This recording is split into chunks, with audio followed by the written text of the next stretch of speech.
Kuya, tulungan mo ko! Lynn, bakit? Bakit ka may sugat sa likod? Hindi ko alam kung bakit ako nagkakaganito, kuya. Natatakot ako. Nagsimula lang ito sa kagat ng langgam eh. Diyos ko, ang daming nana sa likod mo. Hindi na maganda to. Kailangan na nating solusyonan ang problema na to. Paano, kuya? Hindi naman natin alam kung ano ang totoong nangyayari sa akin. Wala namang sinabi ang doktor, hindi ba? Kinakabahan pa rin ako. Malakas ang kutob ko na may kinalaman dito si Lola Pasita. Nanlaki ang mga mata ko nang banggitin niya ang pangalan ng matandang pinagkakautangan namin. Para mas malinaw, hindi po pera ang utang namin kay Lola Pasita, kundi utang na kahihiyan dahil sa ginawa naming pambabasto sa kanya nang minsang magkasalubong kami sa daan. Kuya, wag naman po natin pagbintangan si Lola Pasita. Hindi pa naman tayo nakakasigurado na siya nga, hindi ba? Lynn, nakikita mo naman na may problema ka na nga sa katawan, pinagtatanggol mo pa siya. Alam naman natin namang kukulam siya, hindi ba? Sobra na to. Kuya, anong gagawin mo sa palakol? Kuya! Papatayin ko na ang matandang yan. Kuya, wag! Ako po si Lynn, 25 anyos sa kasalukuyan. Ang kwentong ibabahagi ko po sa inyo ay nangyari nung 18 years old pa lamang ako. Aminado ako na lumaki kaming spoiled brats ng kuya kong si Timothy. Maluho kami ng aking kapatid, pero kulang kami sa aruga.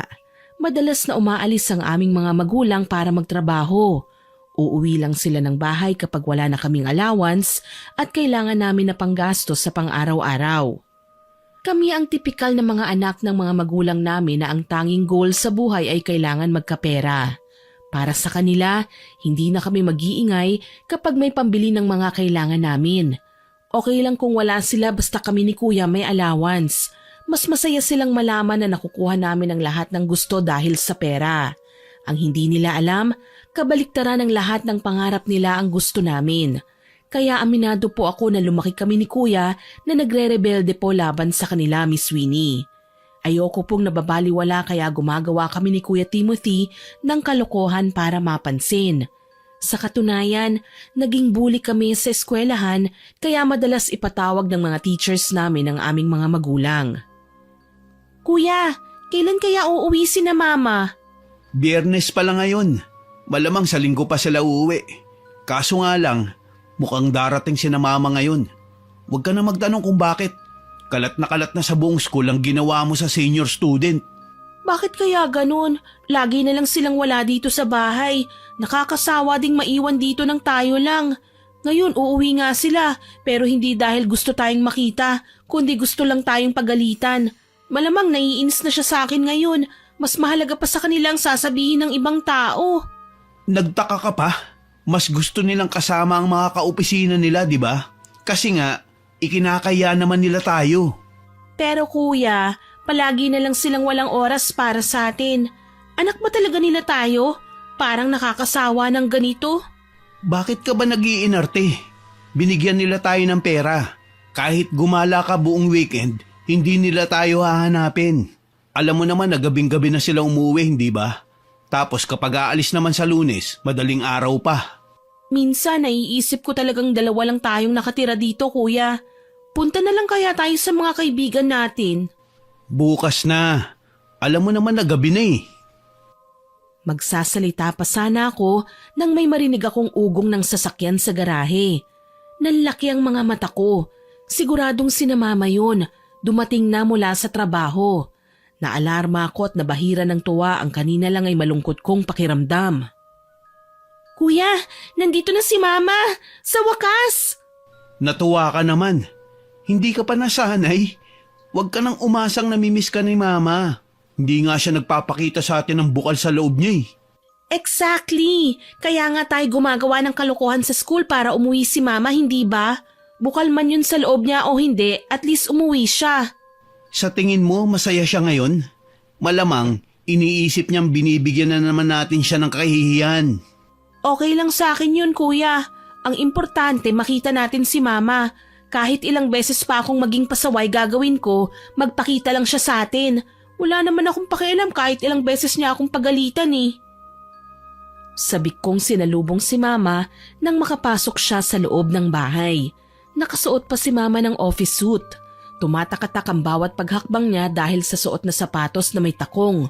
Nakasimangot si Mama pero wala akong pakialam. Sa katunayan, masaya ko pa siyang sinalubong. Ma! Ano na naman bang ginawa niyo? Masaya po akong makita ka, Ma. Kumain na po ba kayo? Magluluto ako. Alam mo, Ma, marunong na po ako magluto ng adobo. Huwag mo akong suhulan ng adobo, Lynn. May kasalanan ka. Kayo ng kuya mo. Kaya ako umuwi dito para parusahan kayo. Ma, ginawa ko lang naman po yun dahil gusto kong umuwi ka eh. Lagi na lang kayong wala sa bahay eh. Hindi naman namin kayo madalas na makita. Umuwi? Naririnig mo ba ang mga sinasabi mo? Busy ako sa trabaho, Lynn. Halos gawin ko ng bahay ang opisina. Nagtatrabaho ako ng marangal, pero heto pinapahiya niyo ako. Ano bang gagawin ko para magtinu kayo? Medyo tumaas ang boses ni Mama kaya naupo ako sa sofa.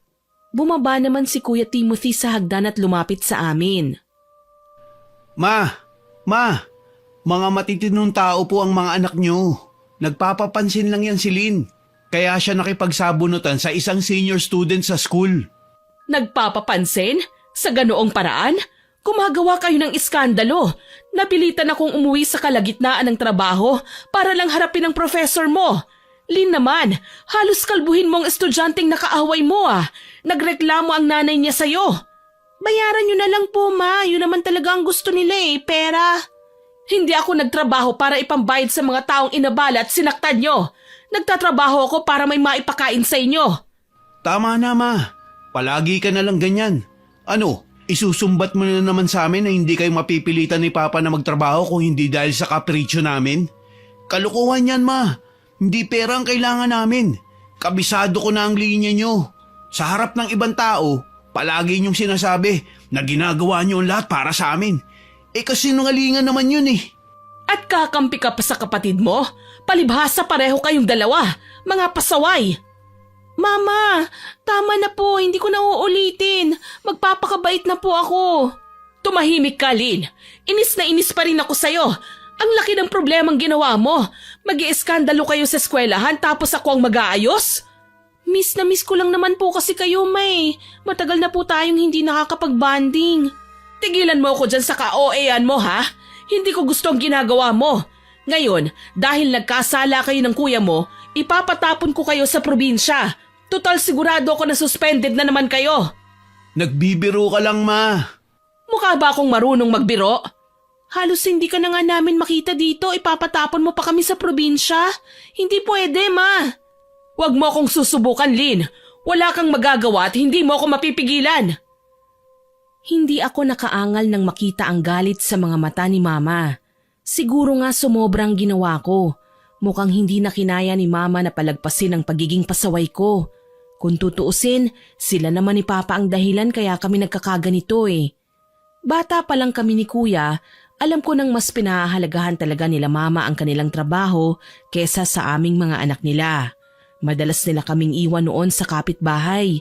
Malas nga lang dahil ang napag-iiwanan nila sa amin ay ang mga abusadong kapitbahay na siyang nakikinabang sa pagkain, pera at kung ano-ano pang mga gamit na iniiwan nila para sa amin.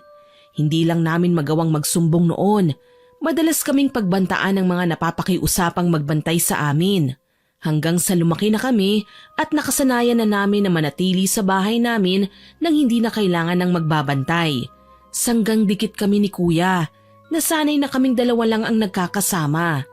Tinitigan ko si Mama at lumingon naman kay Kuya. Maiiyak na sana ako kung hindi lang ba kay sama ng tingin ni Kuya kay Mama.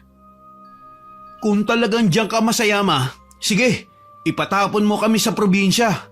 Para naman mabawasan na obligasyon mo sa amin. Mas gusto mo naman na wala kami. Sana, hindi mo na lang kami naging anak. Ano bang ipinagmamalaki mo? Ang lakas ng loob mong pagsabihan ako ng ganyan? Kung tutuusin nga, mga anak ko lang kayo. Hindi kayo mabubuhay kung hindi ko kayo inaruga. Inaruga? Ma, minsan hindi mo pa kami inalagaan eh. Hindi pera ang kailangan namin, kundi gabay nyo. Pero kahit man lang simpleng payo, hindi nyo pa maibigay sa amin. Parang diring-diri kayo. Itigil na natin ang pagtatalong ito. Final ng desisyon ko. Ipapadala ko kayo sa probinsya at mananatili kayo doon hanggang sa magtanda kayo. Kung yan po ang gusto niyo, Ma, sige po ipatapon niyo kami sa probinsya. Pero wag niyo po kaming hahanapin kapag nangailangan na po kayo ng anak. Mali ka dyan, Lynn. Kayo ang nangangailangan ng ina. Nakalimutan mo na ba? Ako pa nga ang taga-ayos ng gulo niyo eh. Malungkot kong pinagmasdan si Mama. Hindi ko alam kung ano ang magiging sagot ko sa sinabi niya. Pakiramdam ko na wala ang gana kong makita siya at makasama man lang kahit sandali. Ni hindi man lang niya ako tinapunan ng tingin nang lumapit siya sa mesa at dinampot ang kanyang shoulder bag tsaka ako tinalikuran. Muntik pa akong maiyak nang lapitan ako ni Kuya at inakbayan. Napayakap pa ako sa kanya.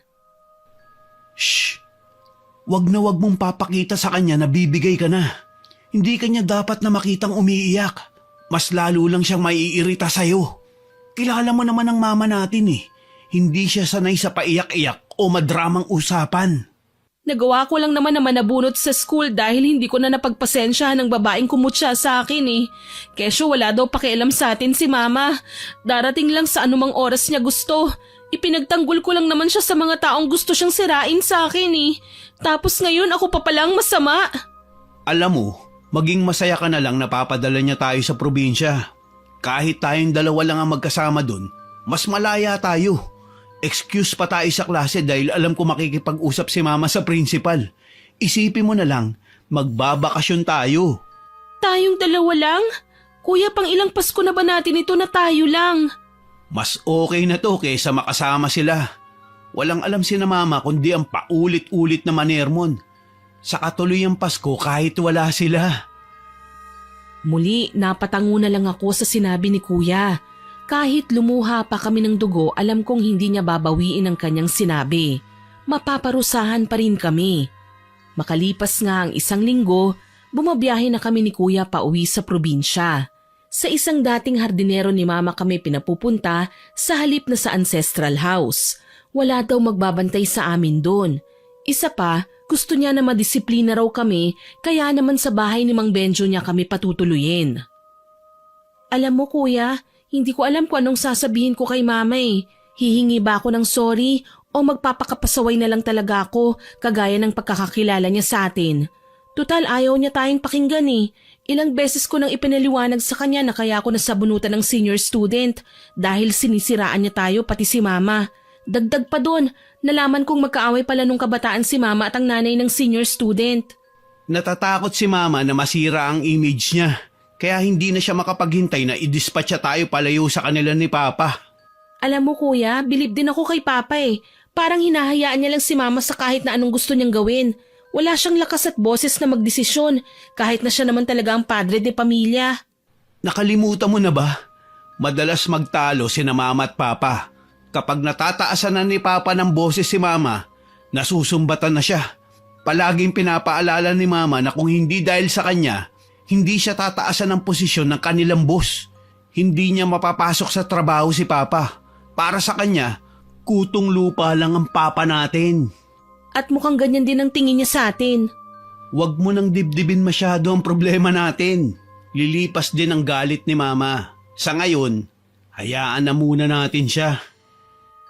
Nginitian ko si Kuya. Tama naman siya eh. Kaya para gumaan ang pakiramdam ko, inabala ko ang sarili ko sa pagsilip sa labas ng bintana ng van. Parte ng parusa ang pag-hire ni Mama sa company driver nila para ihatid kami sa probinsya. Day off kasi ni Manong kaya pwede kaming ihatid. Mula sa magulo, mausok at maingay na syudad, napalitan ang view namin ng mga puno, malalawak na palayan, sariwang hangin. Sinadya naming buksan ang bintana ng van na kalaunan ay sinara din ni Kuya dahil sa air conditioner. Huminto kami sa harapan ng isang katamtaman na laking bahay. May nakaabang ng matandang lalaki sa amin na sa tansya ko ay nasa late 50s. Nakapambukid na damit na may mahabang manggas, kupasing maong at gomang tsinelas. May bandana siyang puti sa ulo at may suot na mga medalyon. Kumakalansing pa yun sa bawat pagkilos ng lalaki. Timothy, Lynn, sa wakas, dumating na rin kayo. Hello po, Mang Benjo. Masaya po akong makita kayo. Kumusta po, Mang Benjo? Ayos na ayos, mga anak. Kumusta ang biyahe ninyo? Hali kayo, pumasok tayo sa loob. Kukunin ko lang po mga gamit namin, Mang Benjo. Halika, Iha. Mauna na tayo sa kuya mo. Alam mo, hindi ko maiwasang manabik nang makita ko kayo. Ang bilis nga naman ng panahon, no? Ang mga paslit na hinahagisan ko ng uod noon, dalaga at binata na ngayon. Kayo din po, Mang Benjo. Na-miss namin kayo. Inalalayan ako ni Mang Benjo sa kawayang sofa nila. May mga unan yun at masarap sandalan. Presko ang paligid at malamig ang simoy ng hangin. Palibhasa, magpapasko na, kaya malamig ang panahon. Mang Benjo, sinabi po ba ni Mamang dahilan kung bakit kami nandito? Parang hindi mo namang kilala ang mama mo, Lin. Alam naman natin na masyadong exaggerated ang babaeng yun kapag nagkikwento. Pero Mang Benjo, may kasalanan po talaga ako eh. Sinabunutan ko ang schoolmate ko. Deserve ko pong maparusahan. Iha, hindi ako pumayag sa request ng mama mo na dalhin kayo rito para parusahan kagaya ng sinasabi niya.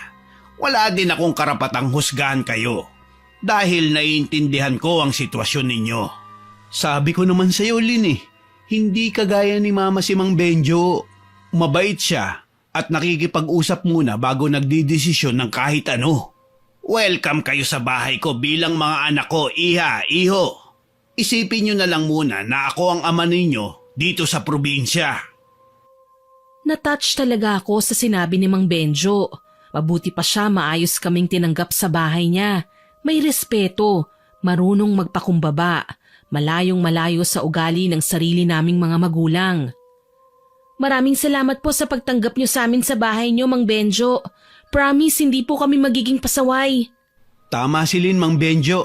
Hindi po kami gagawa ng kahit ano na ikakasakit ng ulo niyo. Ang mabuti pa, ihahatid ko na muna kayo sa mga kwarto niyo para naman makapagpahinga kayo. Malayo ang pinanggalingan ninyo eh. Sige po, Mang Benjo, maraming salamat po ulit. Inihatid niya kami sa magiging kwarto namin ni Kuya. Malaki ang bahay ni Mang Benjo. 4 ang kwarto sa itaas at may terrace pa. Sa ibaba naman naroon ang kusina, sala at banyo. Sementado at tabla ang materyales ng kanilang bahay. Yero ang bubong at medyo kinakalawang na. Pero sa kabuuan, presko at magaan sa pakiramdam. Akala ko nga nung una maliit lang ang bahay niya eh. Paano? Iiwan na muna kita, Iha. Nasa kabilang kwarto lang ang kuya mo. Opo, Mang Benjo. 7:00 ang hapunan. Nagpapaluto na ako ng masarap na pagkain para sa atin. Tumangulang ako at hindi na pinansin pa ang pag-alis ng lalaki. Kung tutuusin, medyo nakakaalwan sa pamumuhay si Mang Benjo kesa sa ibang kapitbahay nila. Sa pagkakatanda ko, pumasok na hardinero si Mang Benjo sa amin para ipakita sa mga magulang niya na kaya niyang mabuhay nang walang natatanggap na tulong galing sa kanila. Ayun nga lang, nagkasakit ang ama ni Mang Benjo at hinanap siya, kaya napilitang tumigil sa pagtatrabaho sa amin ng lalaki at umuwi. Heto pala ang kinalabasan ng pakikipag-ayos niya sa mga magulang. Naging tagapagmana ng ari-arian ng kanyang nanay at tatay. Bago pa man ako makahiga sa kama, may kumatok sa pinto sabay pasok. Si Kuya Timothy. Napansin ko mas magaan ang aura niya ngayon kesa noong nasa syudad kami. Kuya, mukhang masaya ka. Yung totoo? Oo, masaya ako. Parang nabunutan ako ng tinik sa dibdib nang makaalis tayo sa bahay natin. Tingin ko nga, mas gusto ko na dito eh. Sariwa ang hangin, tahimik, walang nambubulyaw. Parang ayaw mo nang umuwi sa atin ah. Mas tahimik dito eh. Tapos ang tingin ni Mang Benjo, parang naiintindihan tayo. Ibang-iba sa ugali ni Mama, Kuya, no? Tama ka. Tahimik akong huminga. Pinupuno ng sariwang hangin ang aking baga. Mabulaklak ang bakuran ni Mang Benjo. Maraming orchids at roses na sa tingin ko, 4 na klase ang kulay. Sa bandang tarangkahan, nakahilera ang iba't ibang kulay ng gumamela. Mas dumagdag yon sa magandang tanawin sa paligid. Sa kalsada naman, may mangilan-ngilan din taong naglalakad. Pinaka-weirdo lang ang nakita kong matandang babae na sa tingin ko naman nasa late 60s. Puti ang buhok, may kapayatan at nakatingala sa kinaroroonan namin. Dahil nakuryoso ko, Kinalabit ko si Kuya Timothy. Kuya, nakikita mo ba yung matandang babaeng yun? Oo, bakit kaya siya nakatingin sa atin? Siguro nagtataka kung sino tayo. Hindi ba sabi ni Mang Benjo, halos magkakilala ang lahat ng mga residente sa lugar na to? Naninibago lang ang matanda dahil ngayon lang tayo nakita. Hayaan mo, itatanong ko na lang kay Mang Benjo kung sino yung matanda. Okay, kuya. Eksaktong 7:00 ng gabi nang bumaba na kami sa kusina. Nakapaghain na ang asawa ni Mang Benjo at natakam kami sa dami ng inihanda nilang pagkain. Pritong tilapia, pusit, tinolang manok at gisadong gulay. May hinog ding saging at mangga. May ube halaya naman para sa panghimagas. Ang dami naman ito, Mang Benjo. Nakakakonsensya tuloy na hindi man lang ako nakatulong. Huwag mo nang alalahanin yun, Iha. Sa ngayon, kumain na muna tayo. Bukas na natin pag-usapan ang tungkol sa kung ano-ano ang gagawin ninyo. Pwede po kitang tulungan sa hardin niyo, Mang Benjo. Ako naman pwede ako sa gawaing bahay. Kaya ko pong maglaba at marunong din po ako magluto. Nakakatuwa naman kayo. Siya, kumain na muna tayo para naman maaga tayong makapagpahinga. Mang Benjo, may nakita po pala kami kanina dito. Matandang babae. At ikinuwento ni Kuya Timothy kung paano namin napansin ang matandang babae kanina. Inilarawan niya ang babae. Nanlaki sandali ang mga mata ng matanda, maya-maya pa natawa, pero kaagad na sumeryoso ang muka. Mababait ang lahat ng tao sa bayan na ito, maliban sa isa. Kaya sana, iwasan nyo na lang ang matandang yun. Ano bang meron sa kanya, Mang Benjo? Si Aling Pasita ang kinatatakutang mangkukulam dito sa aming bayan. Kilala siya sa tawag na Lola Pasita. Hindi nga lang siya umaamin. Pero alam kong marami na siyang pinatay na mga inosenteng tao. Nakakatakot naman po yata yan, Mang Benjo. Totoo. Kaya ang masasabi ko lang sa inyo, iwasan ninyo si Aling Pasita. Hindi siya magandang kaibiganin. Marami siyang kasamaang taglay sa kanyang katawan. Tatandaan po namin, Mang Benjo. Nagpatuloy kami sa pagkain at nagpahinga sandali. Kinaumagahan, magaan ang loob na bumangon ako. Napatingin ako sa wall clock. 4:00 pa lang ng madaling araw. Hindi naman naglikpit ng pinaghigaan at bumaba sa unang palapag. Tulog pa si Mang Benjo. Tulog pa ang kanyang asawa. Kaya naisip kong pumunta sa kusina para magluto. Marami naman silang stocks na pagpipilian kaya hindi ako nahirapan. Magandang umaga. Good morning, kuya. Ang aga mo rin nagising ah. Namamahay ako eh. Pareho tayo, kuya. Kahit nagugustuhan ko rito, hindi pa rin naman ako makampante sa pagtulog. Naninibago ako sa kama, sa kumot at sa kwarto. Ibang amoy kahit mabango. Parang pinapaalala sa akin na wala tayo sa bahay natin. Anong gagawin mo ngayon? Magluluto sana ako, kuya eh. Tapos balak kong magpaalam kay Mang Benjo mamaya pagkatapos nating mag-almusal. Maglalakad-lakad lang naman ako sa labas. Ayos yan. Sama na ako sa'yo ha. Opo naman. Mas lalong naging maganda ang mood ko hanggang sa mag-umaga na. Pinuri pa ni Mang Benjo at ng asawa niya ang niluto kong almusal para sa aming lahat. Kaya naman nang magpaalam kami ni kuya, natuwa ako sa malaking tango na ginawad sa amin ni Mang Benjo. Huwag kayong lalayo mga anak. Hindi nyo pag-aanong kabisado ang lugar na ito. Sakali man na maligaw kayo, ipagsabi nyo lang ang pangalan ko at ihahatid na kayo ng mga tao dito sa bahay. Sige po, Mang Benjo. Salamat po, Mang Benjo. Halika na, Lin. Kanina ko pa talaga gustong pumunta dun sa may nadaanan nating yogan kahapon eh. Sakto, kuya. Bumili tayo ng buko. Dalhan natin si Mang Benjo. Mabuti pa nga. Kuya, totoo ba yung sinabi ni Mang Benjo tungkol kay Lola Pasita na isa siyang mangkukulam? Yun ang sinabi ni Mang Benjo eh. Saka kahit kailan naman, hindi siya nagsinungaling. Ang sama ng tingin niya sa atin kahapon, no? Nakakatakot. Huwag mo nang pansinin.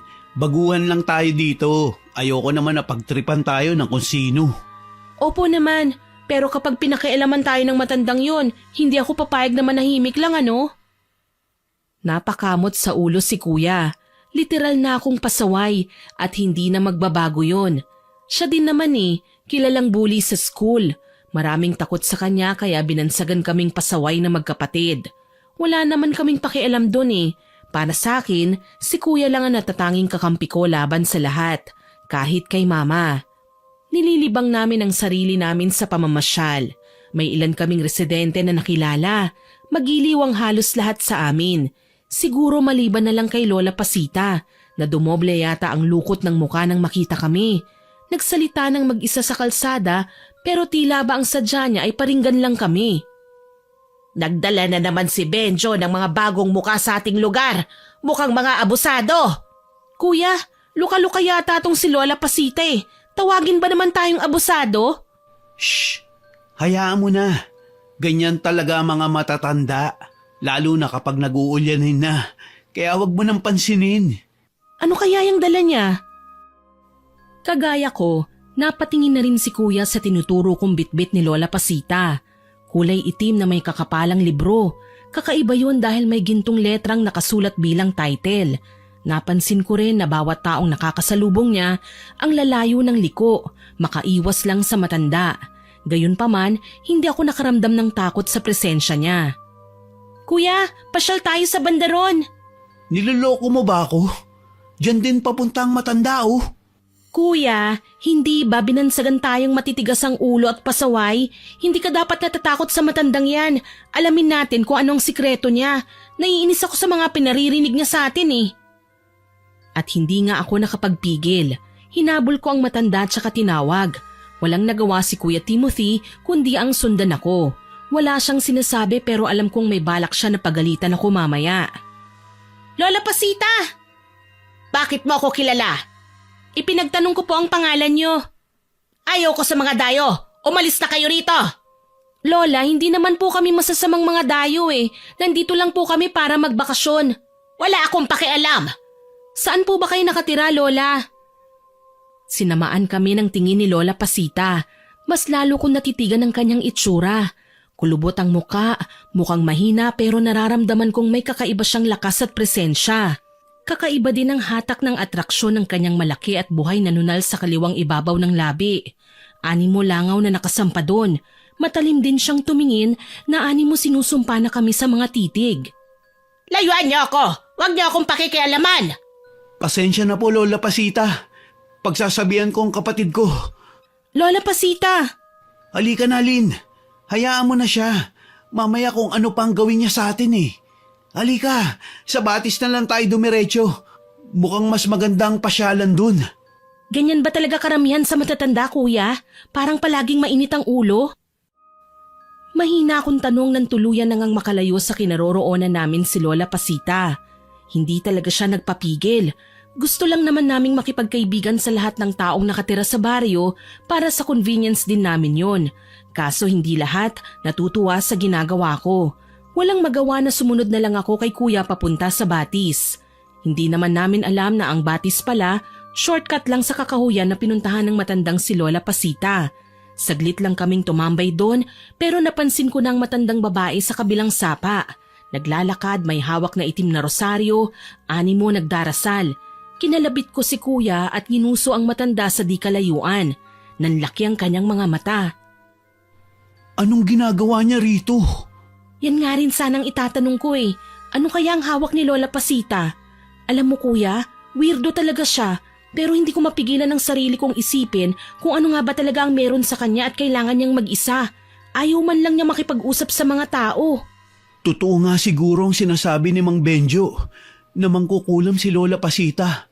Alam mo, curious din ako sa pangungulam kung anong meron dun Pwede ko siyang matyagan nang hindi niya nalalaman para makita ko ang ginagawa niya.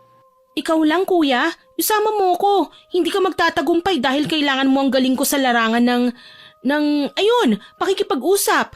Pwede kong kausapin si Lola Pasita habang ikaw ang magkakalkal ng mga gamit niya sa loob ng bahay. Kailangan mong makita ang mga gamit niya sa pangungulam. Nag-isip ka pa talaga Kapatid ba talaga kita? Aba, masahol ka pa sa chismosang reporter Siyempre naman kuya, ako pa.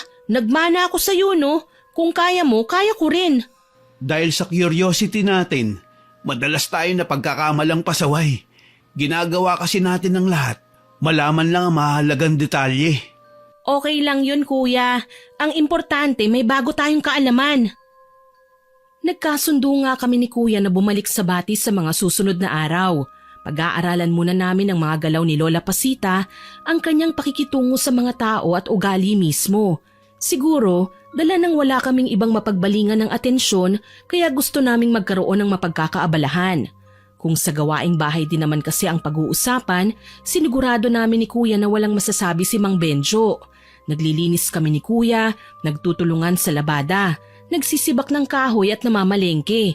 Hindi naman problema ang tubig dahil may sarili silang tangke na pinagawa kaya hindi na kami mag-iigib. Sa hapon ng bakante naming oras, kaya doon din kami nagpaplano ng mga gagawin. Buti na lang talaga, dala namin ang aming mga gadgets na hindi binawi ni Mama. Bukas na bukas, sisimulan na natin ang pagmamatsyag. Kung totoong mangkukulam si Lola Pasita, kailangan natin maging bayani. Kuya, ano bang purpose ng ginagawa natin dito? Kaligtasan, kapanatagan, para may masabi ko kay Mama, oras na pagsabihan na naman niya tayo ng kung ano-anong kadramahan. Ay, namimiss ko na si Mama. Sana naman bisitahin niya tayo paminsan-minsan, kuya, no? Ilang beses na ba kitang pinagsasabihan na huwag ka nang umasa? Alam mo, habang umaasa ka, mas lalo kang paaasahin ni Mama. Iisipin niya, hindi natin kayang mabuhay nang wala siya.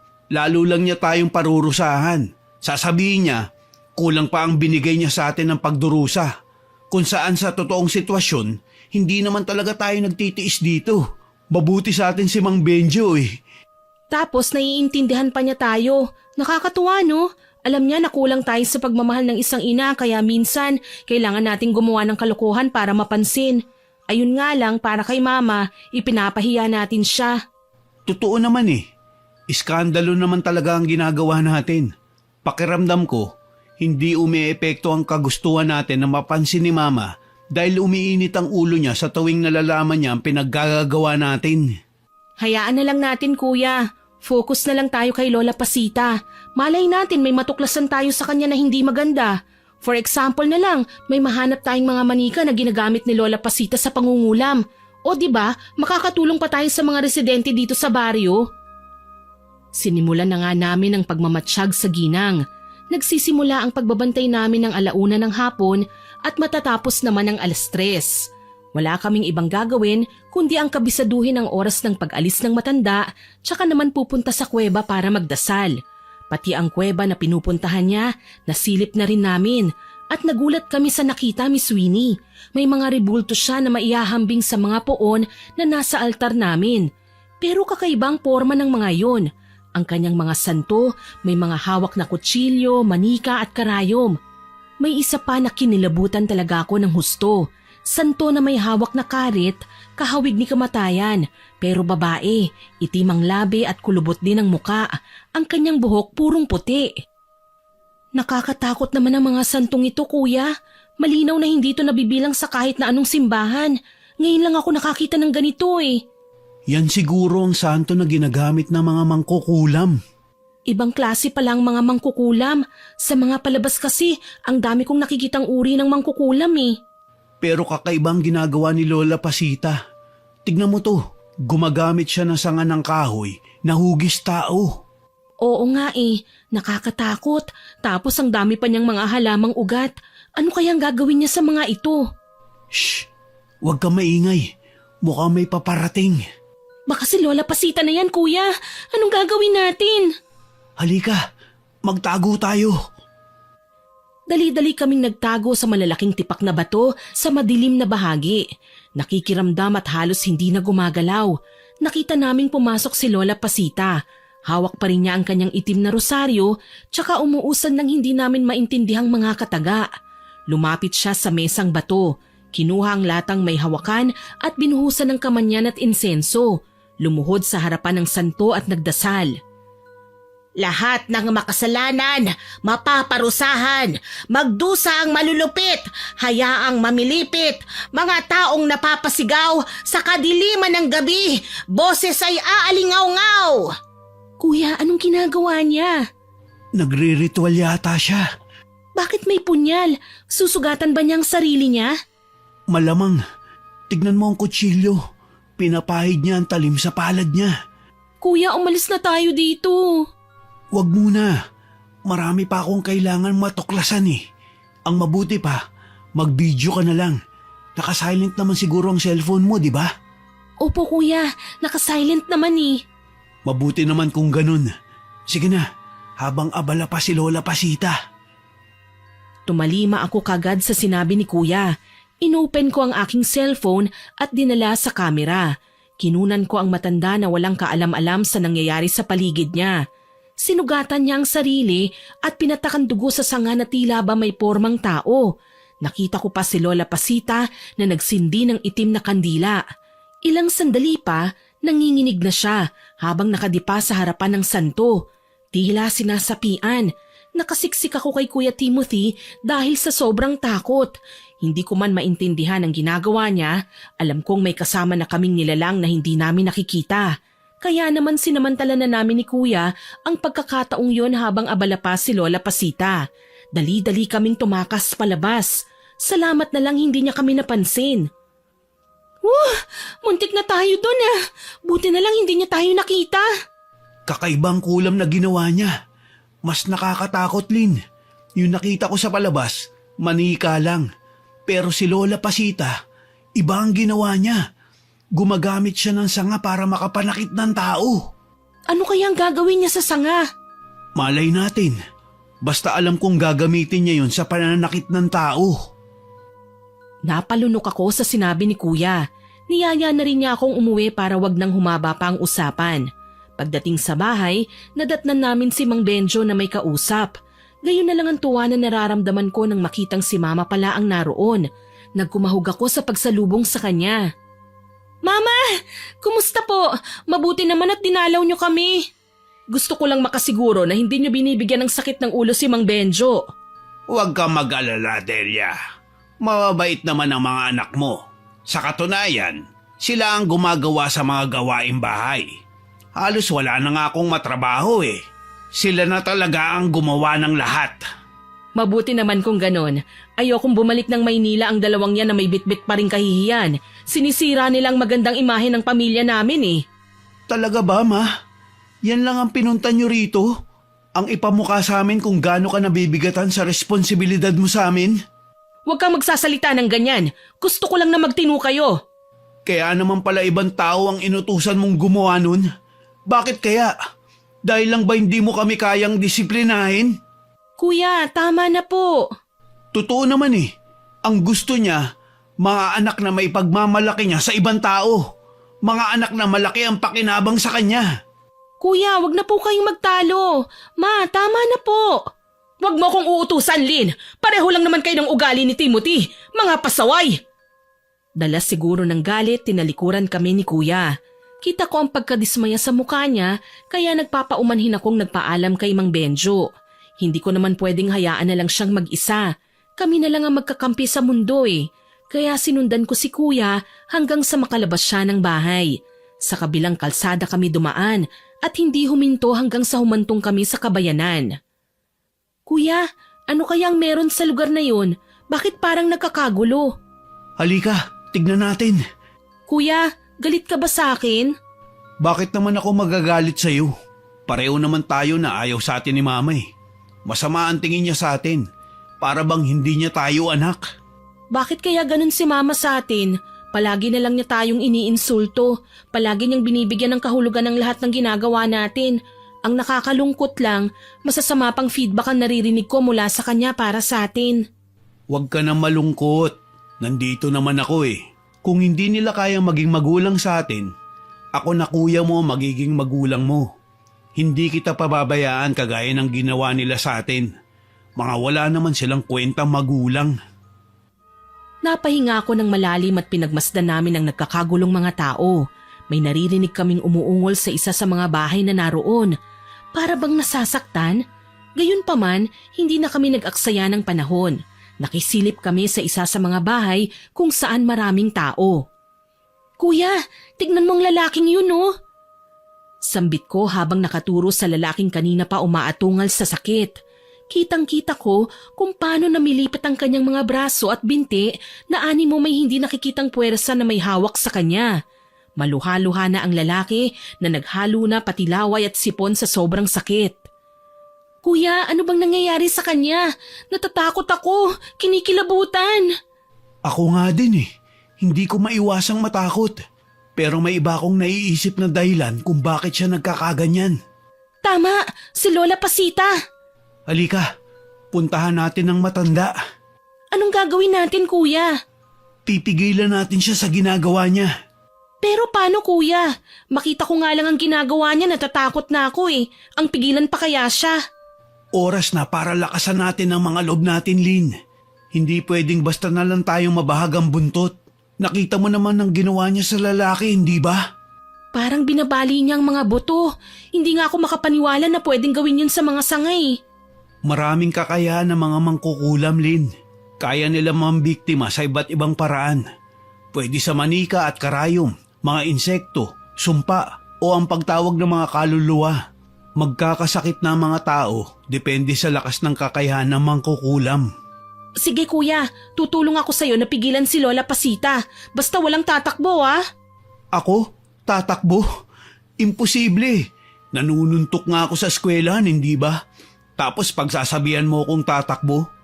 Alam mo, Lynn, wala kang dapat na ikabahala. Kuya mo ko.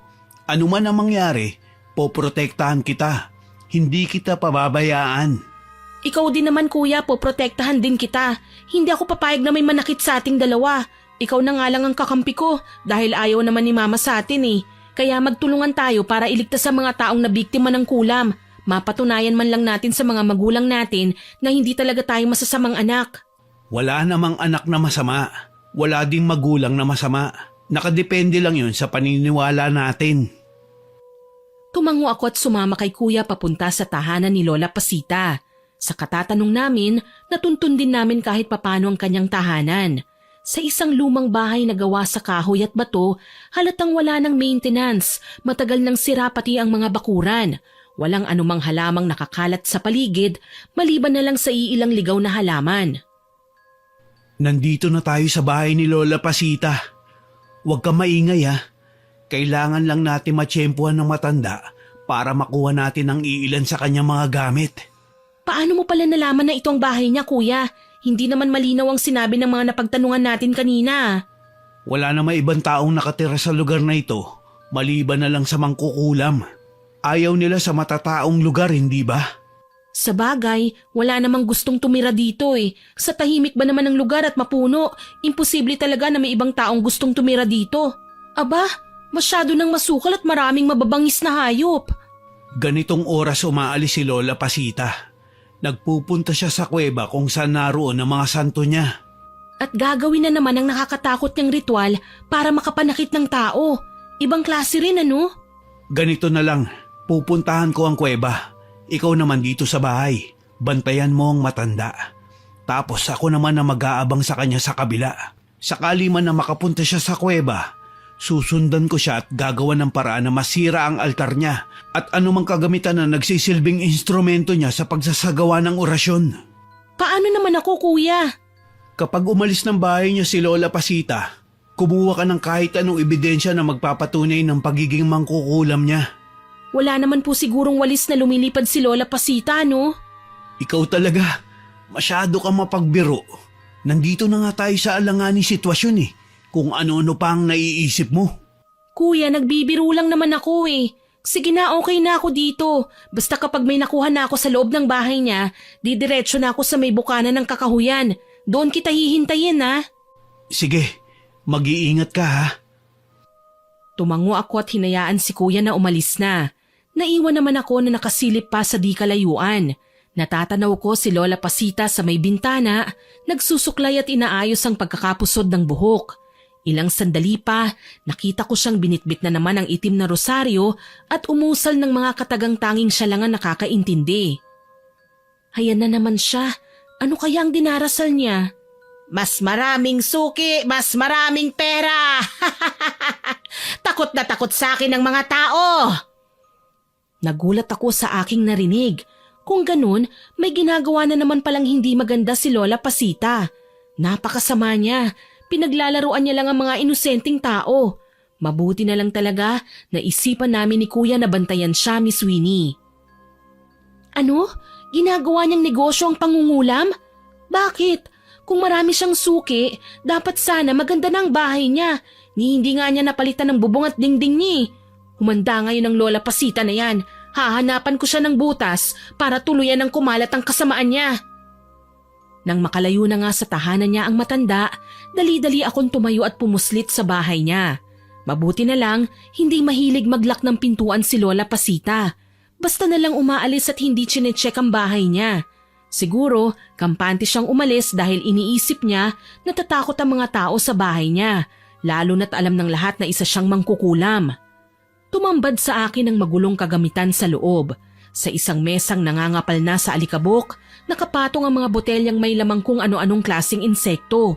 May mga uod, linta, maliliit na ahas, bubuyog, tarantula at tutubi. Lahat ng yun nakaselyo sa garapon at may nakasulat pang mga pangalan. Kinuhanan ko ang mga yun ng larawan, pati na ang mga pinagtagpi-tagping tela na kinorteng manika. Pagkatapos, dali-dali akong tumakbo palayo sa lugar na yun. Balak ko sana, hintayin na lang si Kuya sa aming tagpuan. Kaso lang, nakuryoso ko sa ginagawa ngayon ni Kuya, kaya sinundan ko siya sa kuweba. Hindi na lang ako magpapakita kay Lola Pasita kapag napansin ko siyang pakalat-kalat sa may batis. Kinakabahan ako habang papalapit sa kuweba. Naririnig ko kasi ang pagtatalo nila Kuya at Lola Pasita. Ibig sabihin, nagkahulihan silang dalawa. Ang sama mong tao, Lola Pasita. Pati ba namang inosenteng tao nagawa mong saktan? Tao ka pa ba, ha? Wag mo akong pakikialaman, dayo ka lang, ni hindi ka albularyo! Tama ka, Lola Pasita. Isa lang akong normal na tao. Pero mali ang ginagawa mo. Hindi mo dapat nilalagay sa mga palad mo ang kapalaran ng isang tao. Wag mo akong tuturuan! Wala kang alam sa mga pinagdaanan ko! Akmang dadaluhungin ni Lola Pasita ang kuya ko, kaya naman nagmamadali na lang akong lumabas mula sa aking pinagtataguan. Nakataas ang kilay na hinarap ko ang matandang mangkukulam. Lola Pasita, ano na naman ang ginagawa nyo? Bakit kailangan mong pagsabihan ng kuya ko ng ganyan? Para pinipigilan ka lang namin sa ginagawa nyo eh. Ang dami nyo pang sinabi. Pareho kayong dalawa, mga walang galang. Pupunta lang kayo dito para makialam. Bakit hindi, Lola Pasita? Gumagawa na kasi kayo ng hindi maganda sa kapwa eh. Akala nyo ba maganda yan, ha? Sinisira nyo ang pangarap ng bawat taong kinukulam nyo. Palibhasa matanda kayong dalaga kaya ganyan ang ugali nyo eh. Wala kang alam sa sinasabi mo. Sorry ka na lang, Lola Pasita. Alam na namin ang sikreto mo. Isa kang bayarang mangkukulam. May ebidensya ako, oh. Ipagkakalat ko to sa mga tao hanggang sa tugisin kanila. Lynn, tama na. Wala kayong galang sa mga matatanda. Hindi nyo alam kung ano ang mga natuklasan nyo. Pero kung makapagsalita kayo, parang napakasama ko na. Pwes, dahil pinakialaman nyo ang ginagawa ko, humanda kayo. Kahit anong gawin nyo, hindi kami natatakot sa inyo. Tignan natin. Umusal na naman ang kakaibang lengguwahe si Lola Pasita. Iba kesa sa mga nakagawian naming naririnig. Mas mabagsik ang pagkakabigkas niya. At sa totoo lang, mas masama sa pandinig ko. Kinakabahan man, matapang pa rin akong humarap sa kanya. Naging alerto na si Kuya sa aking likuran. Parang nakahanda na rin siyang sumugod. Lola Pasita, inoorasyonan mo ba kami? Ano ba sa tingin nyo? Nakangisi si Lola Pasita kaya sigurado ako na may inuusal na nga siyang mga kakaibang kataga. Kabadong umatras ako at hindi na nagtangkang lumapit pa. Lumingon ako kay Kuya at napansing nanlalabo ang paningin ko. Kuya? Ayos ka lang ba? Namumutla ka. Kuya, lumayo na tayo rito. Iwan na natin ang matandang yan. Simula ngayon, gabi-gabi ka nang magagambala. Hindi ka na makakatulog ng maayos. Lola Pasita, itigil mo na yung kakagawad mo ng sumpa. Umalis na kayo kung ayaw niyong kulamin ko kayo. Hindi po ba kayo nakukonsensya sa ginagawa niyo, Lola? Pati ba naman ang mga taong walang kasalanan sa inyo, sasaktan niyo? Aba, hindi porket may kakayahan kayo, pwede niyo nang saktan ng kahit na sino. Kung marunong lang akong mangulam, naku, sigurado akong kukulamin ko rin kayo. Napaatras ako nang makitang nanlilisik ang mga mata ni Lola Pasita. Nagbabanta ng hindi magandang mangyayari ang kanyang mga pinakawalang kataga. Pagsisisihan niyo ang ginawa niyong paghusga sa pagkatao ko. Kayong dalawa, magdurusa at masisindak sa matatanggap niyong parusa. Hindi po kami natatakot sa inyo, Lola Pasita. Matanda na kayo. Wala na kayong lakas para labanan kami. Mahina lang ang katawan ko, pero ang paggawad ko ng sumpa, hindi! Lin, halika na. Nababaliw na ang matandang yan. Wala akong nagawa nang hilahin ako ni Kuya palayo sa kuweba kung saan naroon ang matanda. Wala kaming laban sa orasyon niya, pero hindi ko maintindihan kung bakit nagawa ko pa siyang sagutin. Para bang hindi ko ininda na may kakayahan siyang gumawa ng nakakasindak na bagay sa kapwa niya. Sa katunayan, pinagalitan ako ni Kuya nang makarating kami sa bahay. Hindi ko na raw dapat ininsulto pa si Lola Pasita. Paano na lang kung may gawing masama sa akin ng matanda? Siguradong gaganti ang ginang sa hindi namin inaasahang paraan. Mabuti na lang walang nakarinig sa pagtatalo namin ni Kuya. Wala na rin si Mama nang umuwi kami sa bahay. Bumalik na raw sa syudad, sabi ni Mang Benjo. Lumipas ang ilang araw na pinili na namin munang manatili sa bahay ni Mang Benjo. Hindi kami gumala o lumabas man lang sa bahay.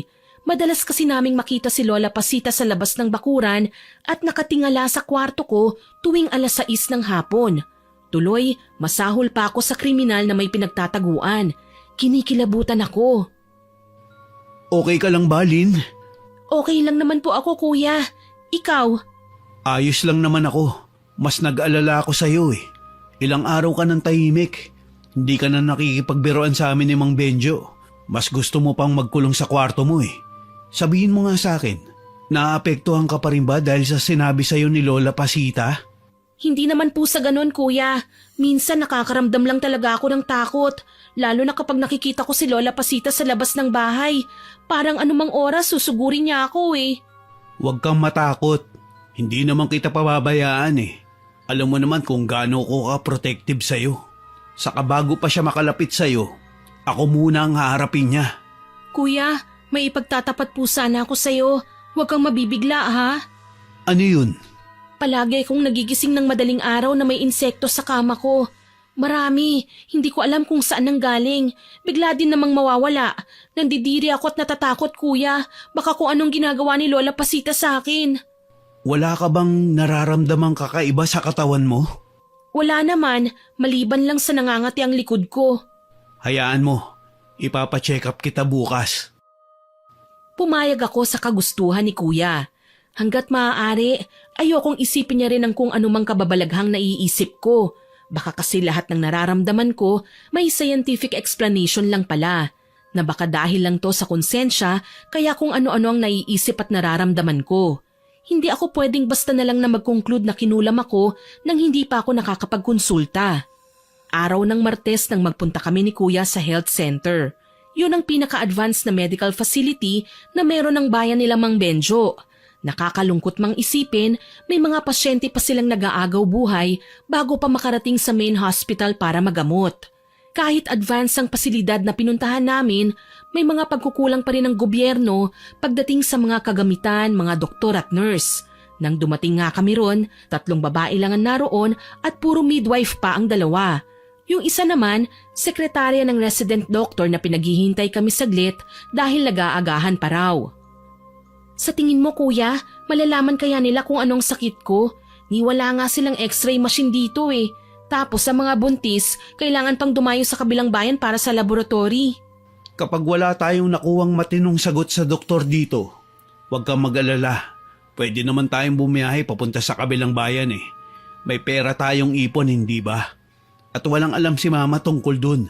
Puro na lang kasi mga negatibong bagay ang binibintang niya sa atin eh. Kuya, hayaan mo na si Mama. Baka may problema lang siya kaya nagkakaganon. Palagi na lang siyang may problema. Alam mo kung ano ang nakakainis? Lahat na lang ng malas na nangyayari sa buhay niya, laging tayo ang tinuturong rason. Nagtatampo rin ako kay Mama, Kuya. Kaso lang nag-aalala ako na kahit makita niya ako sa ganitong sitwasyon, wala pa rin itong epekto sa kanya.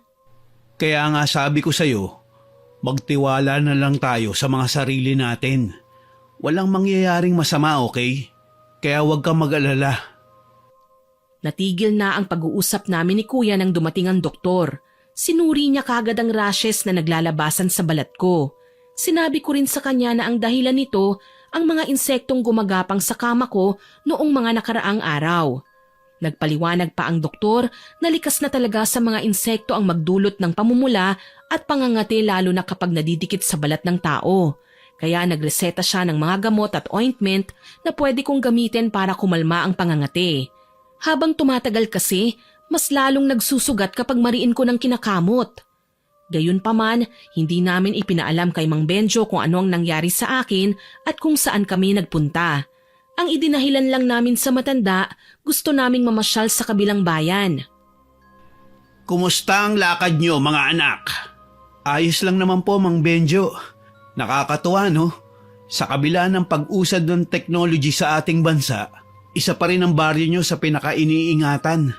Na-preserve po ng husto ang mga lumang bahay, mga kalye at bawat sulok ng kanto. May mga karwahe pa nga kaming nakikita eh. Ang mura pa ng pamasahe. Natutuwa naman ako at nalibang kayo sa pananatili sa lugar namin. Alam mo, minsan pinagdarasal ko na sana dumito na lang kayo. Kahit simple lang ang pamumuhay namin, nakikita ko naman na kontento kayo. Kung okay lang po sa inyo, Mang Benjo, magiging pasaway po kami lagi kay Mama para ipatapon niya kami lagi dito sa inyo. Shh! Bibig mo, Lin. Ikaw parang hindi ka dalaga.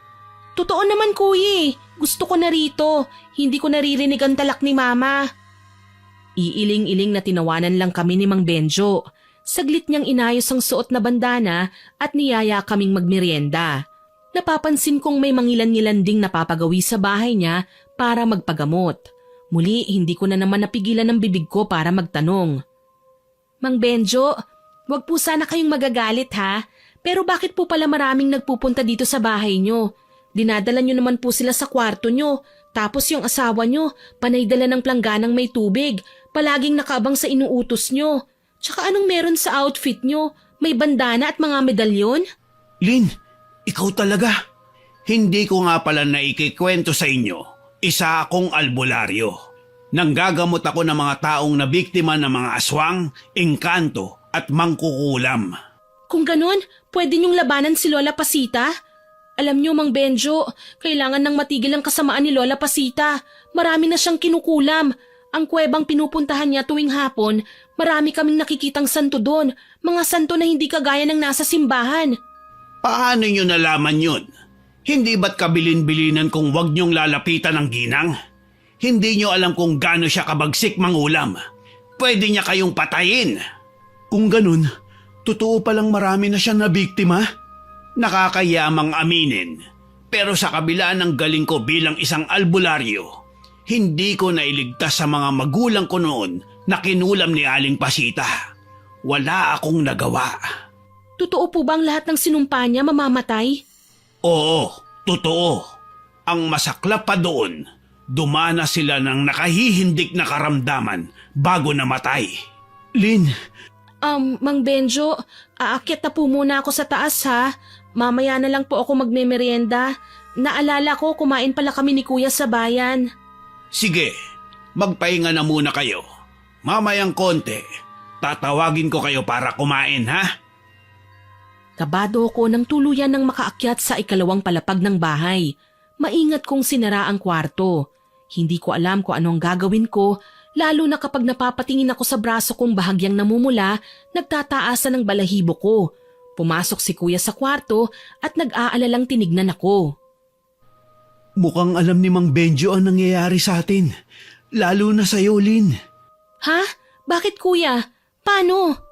Hindi ko alam. Pero nakatitig siya kanina sa'yo pag-akyat mo ng hagdan. Sabi niya, pinaglalaroan raw ng kung sino may kaalaman sa itim na mahika ang balat mo. Wag naman po sana Kuya. Kaso pwede mo ba akong tulungan? Pakitignan naman kung anong meron sa likod ko. Namamasa kasi at nanlaladkit eh. Napansin kong parang kinagat ako ng langgam kanina eh. Hindi ko naman maabot. Diyos ko, anong klaseng kababalaghan to? Bakit po Kuya? Anong nakikita mo? Nana, sa kamalaking sugat. Inuud ang sugat mo sa likod, Lin. Nasindak din ako sa sinabi ni Kuya. Gayon na lang ang takot na nadarama ko. Paano na lang kung totoong nagsisimula ng umepekto ang sumpa ng kulam na iginawad sa akin ni Lola Pasita? Mamamatay ba ako? Nanginginig na hinarap ako ni Kuya at mahigpit na niyakap. Hindi ko na napigilan ng mapaiyak. Alam kong mahirap pero hindi ko maiwasang pagsisihan ng mga nagdaang araw na hindi ko man lang pinahalagahan ang kapayapaan na natamo ko dito sa probinsya, na talagang naghanap pa ako ng panibagong problema. Tama nga si Mama, pasaway ako, matigas ang ulo, walang respeto. Kuya, tulungan mo po ako, ayokong magkasakit. Huwag kang mag-alala, Lin. Tutulungan kita. Hindi kita pababayaan, okay? Hindi pa ba huli ang lahat kung humingi ako ng tawad kay Lola Pasita, Kuya? Hindi ko alam, Lin. Pero pwede natin subukan. Sabihin mo lang sa akin kung kailan. Sasamahan kita. Salamat po, Kuya, ha? Hindi ko alam kung anong gagawin ko kapag wala ka.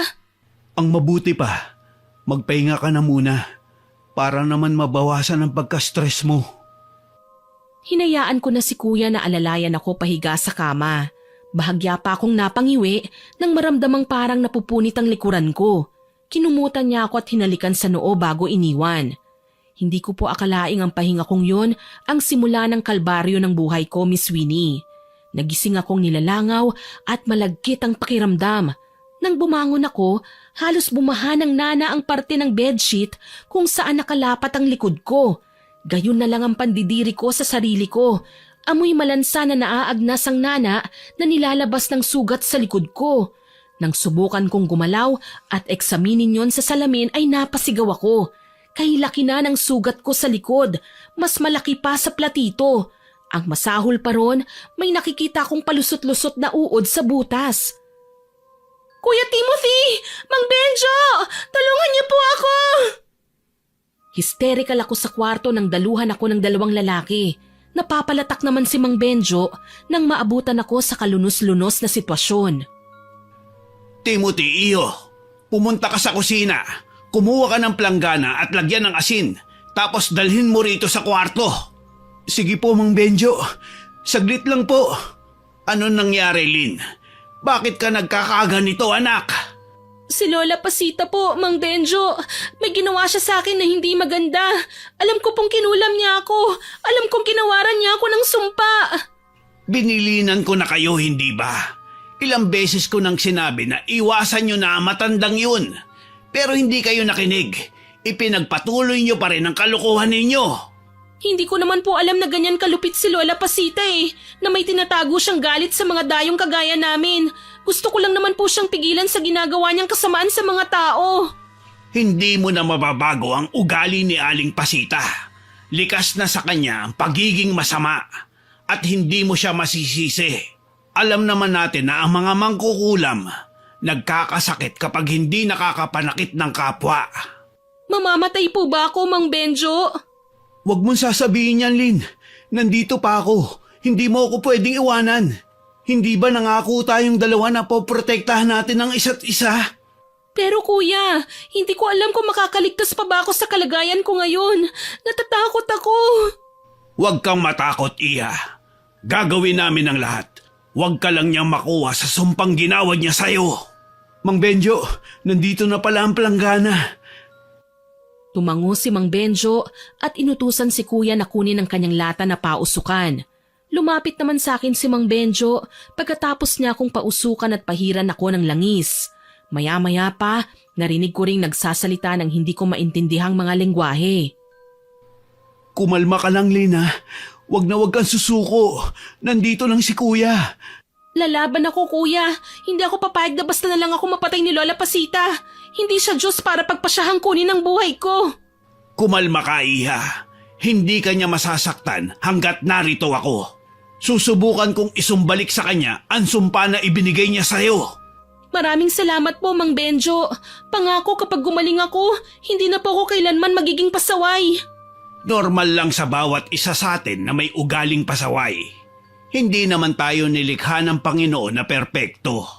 Pero ngayong natuto ka na, alam kong iiwasan mo na mga bagay at tao na hindi mo kailangan lapitan at pakialaman. Malungkot akong tumango at pinagmasdan si Mang Benjo. Naging abala na siya sa pagsasagawa ng orasyon ng mga sumunod na sandali. Naroong pahiran niya ng langisang braso at binti ko habang naririnig ko naman si Kuya Timothy na kinakausap si Mama sa cellphone. Naka-loudspeaker kasi si Kuya kaya naririnig ko ang boses ni Mama. Kailangan mo ngayong puntahan si Lynn. Maluba ang kalagayan ng kapatid ko, Ma. Talagang tatawag ka sa akin sa kalagitnaan ng meeting para sabihin yan? Nababasa ko pa rin naman ang mensahe mo kahit i-text mo lang eh. Seryoso ka ba dyan sa sinasabi mo, Ma? Tao ka pa ba? Anak mo ang nangangailangan sa'yo, tapos yan lang ang sasabihin mo? Anong klase kang ina? Huwag mo akong sisimulan, Timothy. Baka nakakalimutan mo. Nasa kalagitnaan kayo ng parusa ko. Baka naman gusto nyong dyan na kayo sa probinsya. Bakit? Sa tingin mo ba, hindi namin gusto rito? Para sa kaalaman mo, Ma, mas tao pang kausap ang mga nakatira rito kaysa sa'yo.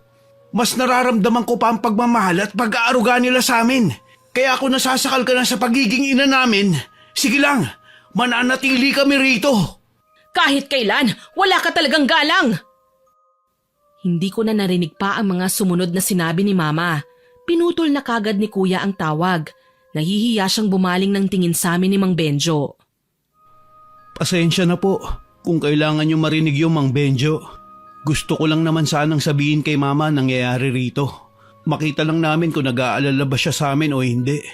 Kaso lang, mukhang wala po siyang pakialam sa amin eh. Hindi na ako magtataka kung bakit kayo nagre-rebelde mga bata kayo. Hayaan mo na. Ako ang kakausap kay Delia. Unahin na muna natin ang kapatid mo. Okay ka lang ba, Lynn? Kumusta na ang pakiramdam mo? Mabigat pa rin po ang katawan ko, Kuya. Pasensya na po talaga. Dahil sa katigasan ng ulo ko, naging alagain pa ako. Walang problema sa akin yun, Lynn. Sige na, magpahinga ka na muna. Napahirang ko na ng langis ang likuran niya, iho. Siguraduhin mo lang na hindi mo nadidikit ang damit niya sa likod dahil mahirap nang kunin yun kapag nadikit. Kukuha lang ako ng sangkap ng halamang gamot na itatapal ko sa sugat niya. Sige po, Mang Benjo. Ako na po ang bahala kay Lynn. Salamat, iho. Huwag kayong mag-alala. Babalik ako kagad. Nang maiwan kaming dalawa ni Kuya sa kwarto, kinumutan niya ako at inalalayan pahiga ng nakatagilid. Iniwasan naming lumapat muna ang likod ko sa kama na sa totoo lang sobrang hirap gawin, lalo't likas na sa akin ang pagiging malikot sa paghiga. Okay na ako, Kuya. Magpahinga ka na muna.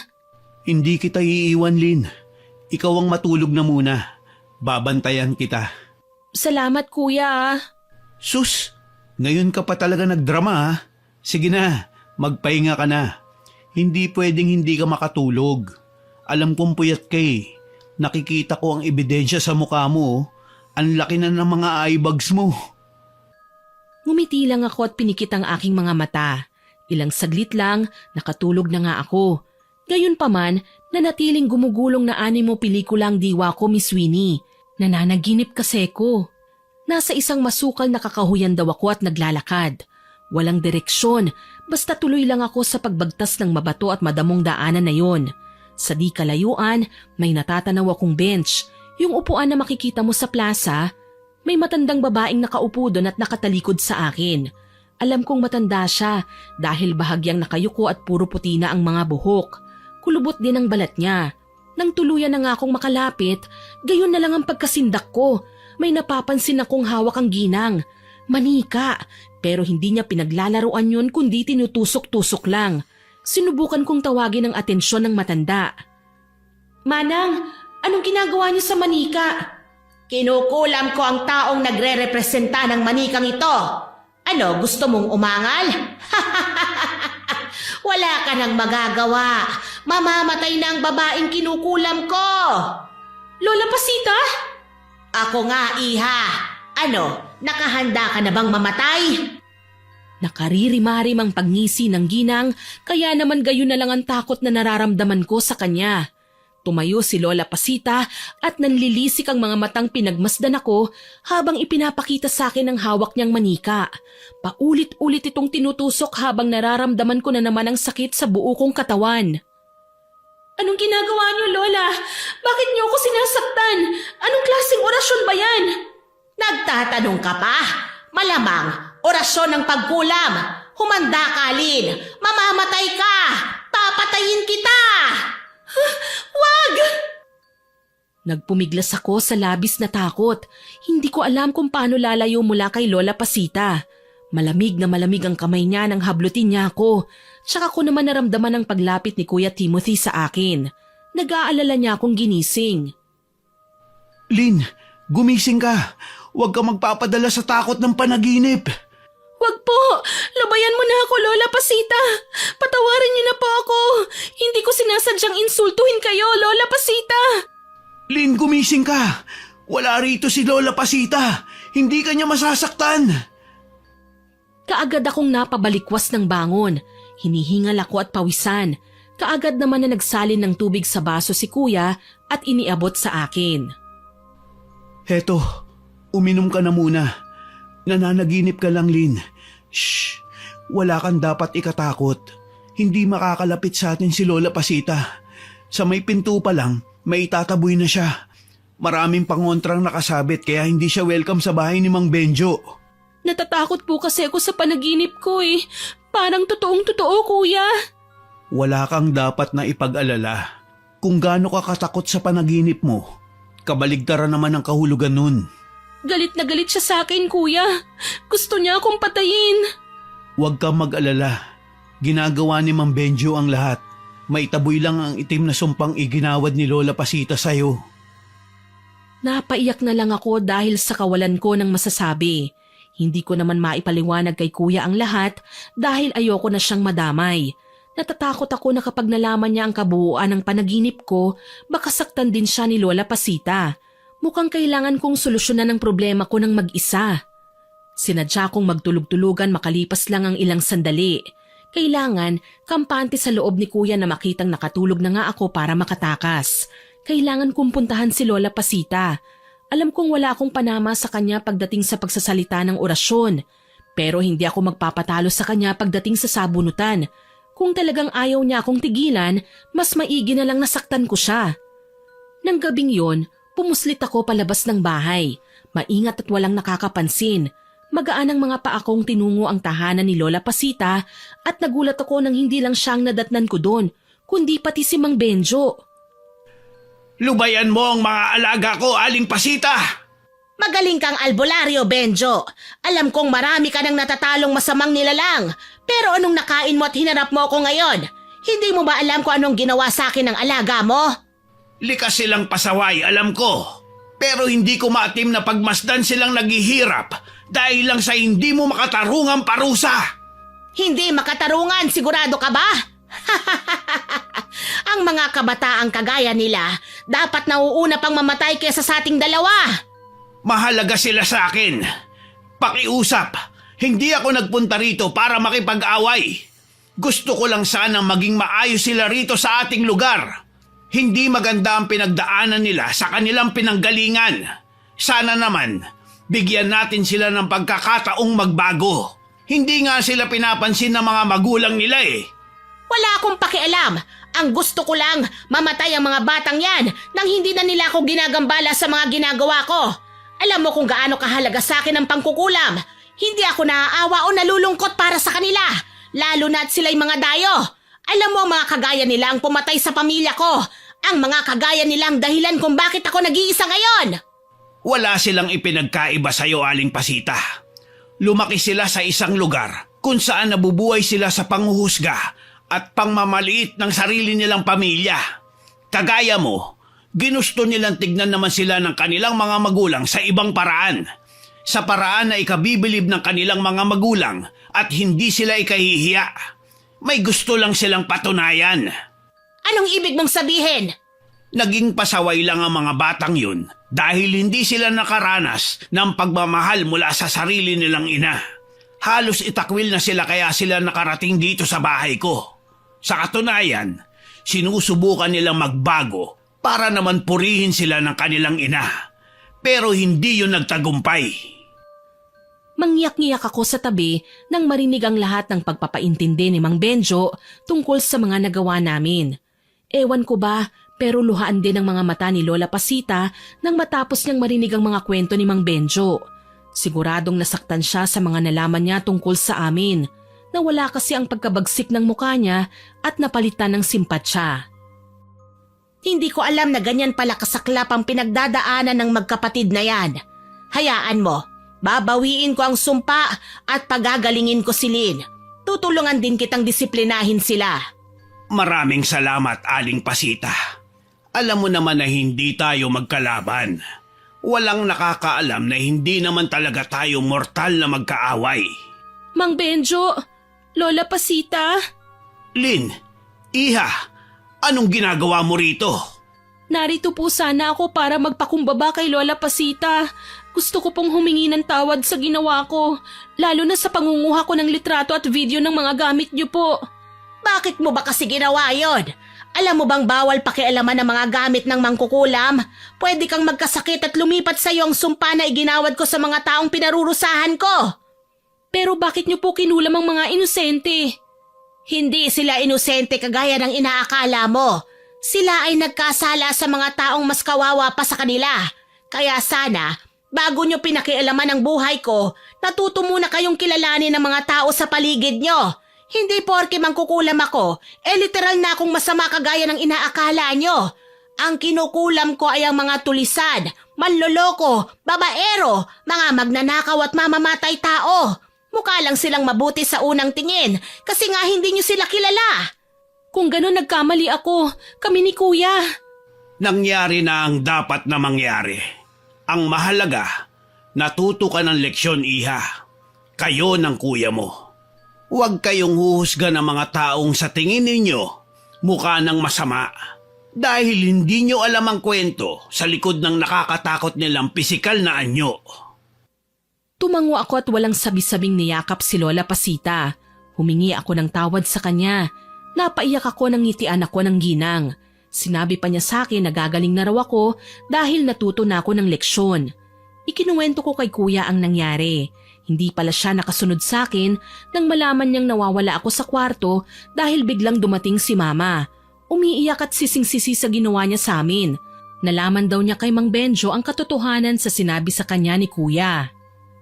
Patawarin niyo ako mga anak. Tama kayo, mas nalulung ako sa pagpapayaman kaysa bigyan kayo ng tamang gabay at pagmamahal. Sana hindi pa huli ang lahat para magkaayos tayo. Hindi naman kami galit sa inyo, Ma. Nagtampo lang po. Pero kahit kailan, hindi po kami magagalit. Ako rin po, Ma. Sorry po kung naging pasaway ako sa inyo. Hindi na po namin uulitin. Natutuwa akong malaman na nagkaayos na din kayo sa wakas. At mapapanatag na rin kayo na kinuha ko na ang sumpa at gagaling ka na ng tuluyan, Lynn. Salamat po, Lola. Magpapakabait na po kami, Lola. Mula noon nagpakatino na nga kami ni Kuya. Nakabalik na kami sa pag-aaral at sinikap na naming maging mabait sa lahat. Hanggang ngayon dumadalaw pa rin kami sa probinsya at inaalagaan sina Lola Pasita at Mang Benjo na masahol pa sa pagkakaroon ng reunion ang bahay ng matandang lalaki kapag napapagawi kami roon. Tinatak ko na sa aking isipan na masama ang manghusga at makialam sa kapwa, lalo na kapag hindi naman natin personal na kakilala. Hanggang dito na lamang po. More power po sa inyong channel at God bless. Sana po ay nagustuhan niyo ang aking ibinahaging kwento. Pero bago ko po tapusin ito, hindi ito makukumpleto nang walang shoutout sa masusugid nating listeners. Shoutout po kina Laura Lee Altarejos, kay Eden Parducho, kay John Kervin Veloso, kay Ivy Takulod, kay Tara Dabi, kay Normski Channel, kay Ma'am Milrose Galvez, kay Ma'am Milrose Demate. Shoutout din po kay Romar Kabasag at sa asawa niyang si Irene Romualdo, kay Maria Tesnape, kay Ma'am Jennifer Juan. Hello din po kay Rason Yao, kay Eves Marie Buhay Japan Channel, kay James, kay Alex, kay Marilu De La Rosa na lagi raw pong nakikinig sa mga stories natin. Salamat po, ma'am. Shoutout din po kay Ma'am Tina Dekit, kay Roberto Crimen, kay Resel Galope na namiss daw po ang maganda nating boses. Naku, salamat po, ma'am, sa papuri. Hello din po kay Jessie 3754, kay Gigi Muros, kay Maritoni Matris, kay Carol Manzano Abrigo, kay Jovelyn Imperial, kay Ma'am Angelina Ignacio, kay John Halog, kay Pamela Grace Manipol, kay Jocelyn Kai, kay Ma'am Lydia Lopez, kay Ma'am Beth Mercado, kay Sir Kimpoy Feliciano. Shoutout din po kay Jenny Lynn from Iloilo, kay Ma'am Filipina Palsario, kay Myra Pamintuan, kay Carla Cañete na nagsabing masarap daw pong maglinis habang nakikinig sa stories natin. Masinisipag daw po siya at natatapos sa mga gawain niya. Salamat po, Ma'am. Hello din po kay Ma'am Celia Tolentino, kay Ma'am Lisa Takada at kay Ma'am Charmaine Ebon. Salamat po sa inyong lahat na nag-comment at nakinig. Abangan niyo pa po sana ang mga susunod kong upload at huwag pong kalilimutang mag-subscribe, like, share and comment sa stories natin. Para po mabilis niyong makita kung may bago tayong upload, pindutin niyo lang po ang notification bell para lagi kayong updated. Aasahan ko pa rin po ang inyong suporta ha, para ma-reach naman po natin ang 100k subscribers.